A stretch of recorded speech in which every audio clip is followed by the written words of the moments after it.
I'm going to be talking about MISHKAT, and our aim is really to change the entire way that crops are being grown and distributed in Saudi Arabia.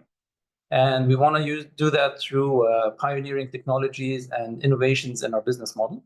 So MISHKAT is a private company, and we do have a mission which is really involved and related to the country's vision and the country's growth plans and progressions, and also the challenges that it's facing. So when we came to Saudi Arabia and started to look at what's going on in agriculture and the food security of Saudi Arabia, we found that there are lots of challenges.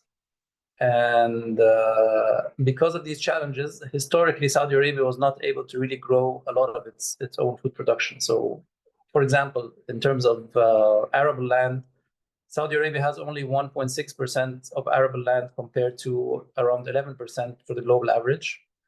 It's also one of the most water-stressed nations in the world.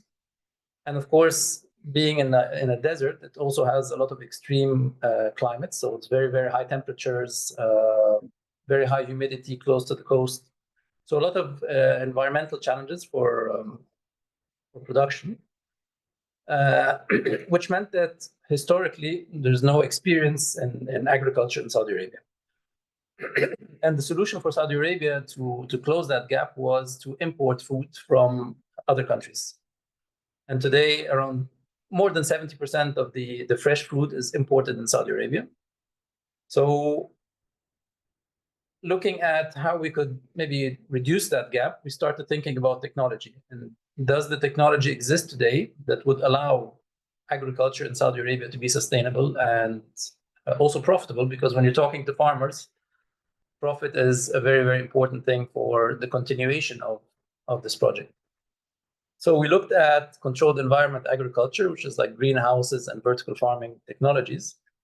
And we found that even the farms that have implemented these kind of technologies were not very successful at getting yields comparative to the global average. So in tomatoes, for example, the numbers published by the Ministry of Agriculture in Saudi Arabia are 12 kilograms per square meter per year, whereas the global, let's say, standard is around 40 kilograms per square meter per year. So a lot lower than what is, let's say, what can be produced with these kind of technologies, partially because of the climate, but also because the experience. So there is no agriculture or strong agriculture experience in Saudi Arabia when it comes to growing fruits and vegetables. So what we did is, at MISHKAT, we decided that we're going to build our own technical center of excellence, in which we're going to test different technologies and integrate them in different ways and continuously monitor the growth of the plants and the effects of different parameters on them, so that we could optimize it in a way that would be ideal, or let's say close to ideal, for growing in Saudi Arabia. So we built this technical center of excellence in the Mecca province, close to Jeddah.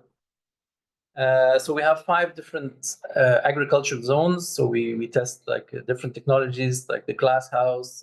We have 2 vertical farms. We have a polycarbonate house. And there we try to integrate different technologies and see how we can optimize the growth.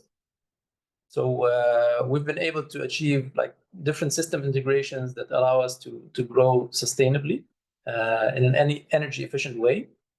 We've also integrated different cooling systems. So when we started to look at the global playing field, we found that there are some countries that are very advanced in controlled environment agriculture, but their main focus was heating. So if you look at the Netherlands, for example, they're very famous for greenhouses and glass houses, but their main focus is heating these glass houses in the winter. Whereas for us, it was a very different challenge. For us, it was all about cooling. How can we keep these greenhouses cool in the summer and still have good production? So we're one of probably the only commercial greenhouse in Saudi Arabia, maybe in the Gulf GCC, that have a dual cooling system. So our cooling system switch depending on the climate outside and what's happening with the plants health and stress on plants. We've developed our own in-house sensors to monitor and control the temperature and the humidity and see how that affects the plants' growth and health. We've done also a lot of research on energy efficiency and lighting, especially for the vertical farms. And then also we've done a lot of seed testing and trials, because we found that in this region, there isn't a lot of knowledge on what kind of seeds work best with these kind of technologies. So we had to do more than 150 trials on different seeds until we reached seeds that give us good commercial production and outputs. We've also focused on biological control for the pests. So we're trying to grow without any pesticides. We have agreements with the Ministry of Agriculture to do joint research on how we can grow without any pesticides in our greenhouse. And of course, we've done a lot of innovation on the fertilizer mixes to be compatible with the growing conditions. So that was just on the technology. And then we said, okay, now what can we do to turn this into a profitable business that would be sustainable financially and would also be continuing to grow on its own? So we said, okay, we have our own center of excellence, the technical center of excellence, and it's giving us production. But of course, it's not enough because it's a research center. So our aim is really to sell products in supermarkets as branded products, giving some more value to the consumer, adding value to the consumer. And that's the financial aspect of the project, which is very important, because without it, there's no driver for the continuation.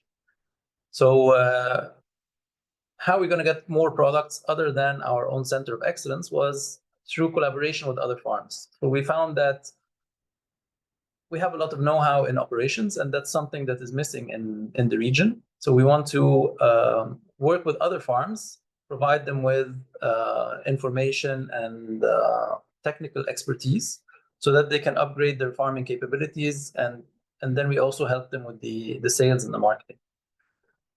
We also found that there's a lot of interest from Saudi Arabia to go into this kind of technologies from investors. So we also started working with farmers who want to get into controlled environment agriculture, helping them from all the way from the design to the operations. And this is what kind of sparked our farm partnership program, which were activated last year. And today we have 7 farms working with us. And usually when we start working with farmers, we find that they're always very risk averse, and they're very, they don't know you, so they don't want to work with you that easily. So we found that the best way to start working with farmers is through trading. So we started just buying their produce and reselling it in supermarkets. And that's how we built the trust with them. And then we take the relationship to a next level, which we call take-off agreements. So there we sign long-term agreements with farmers, which helps them also mitigate the risks of fluctuating prices. And of course, they also know that maybe all of their production or a big part of it is securely sold to us. And then lastly is fully managed farms, and that's where we're shifting to, that we will start managing farms of other third-party companies.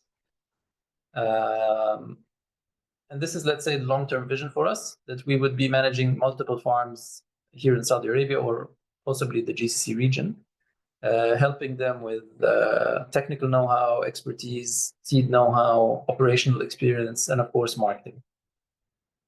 Of course, we have to have a lot of partnerships to be able to do that. So we have some partnerships with the KAUST University, with the Istidama, which is a research center of the Ministry of Agriculture, with the big retailers here in the region and online stores. Some of the local farms also operating with controlled environment agriculture. And of course, other agriculture companies. Then focusing on the marketing, this is how we try to sell the products, or this is actually how we sell the products, by adding more value, mixing different lettuces together so that it's more convenient for the user. We focus a lot on branding. We found that in the fresh fruits and vegetable space, there's very little branding. So that was kind of like a niche place for us to start and try to explain to consumers what the value is of eating fresh local food, local produce that's not flown in from other countries.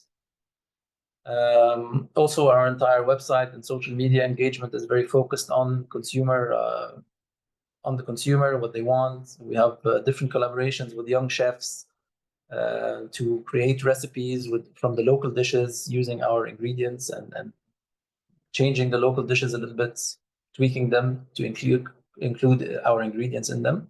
And we notice also that there's a young population in Saudi Arabia that has a lot more interest in eating fresh and healthy food. So that's a good opportunity for us that we're trying to also capitalize on. We also got a lot of, not a lot, but we got some global awards. We got a top innovator award from the World Economic Forum for being a top innovator in food system for arid climates.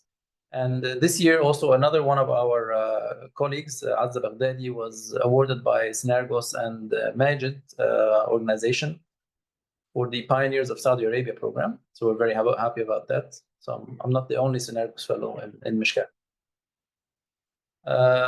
These are just some of the achievements that we were able to achieve. So with our technology, we're able to grow 6 times the yield compared to the traditional farming using a lot less water, around 90% less water.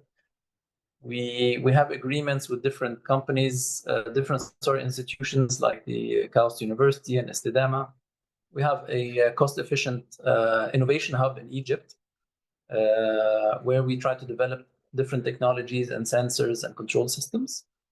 And we're able to achieve around very healthy gross margins of around 40%. So for us, we think that we're on the right track and we're growing. We're also gathering some investments to grow further and take it as a business to the next level. This is also some of our team members. Azza Baghdadi, I just spoke about, head of our R&D. She was just awarded also the Synergos,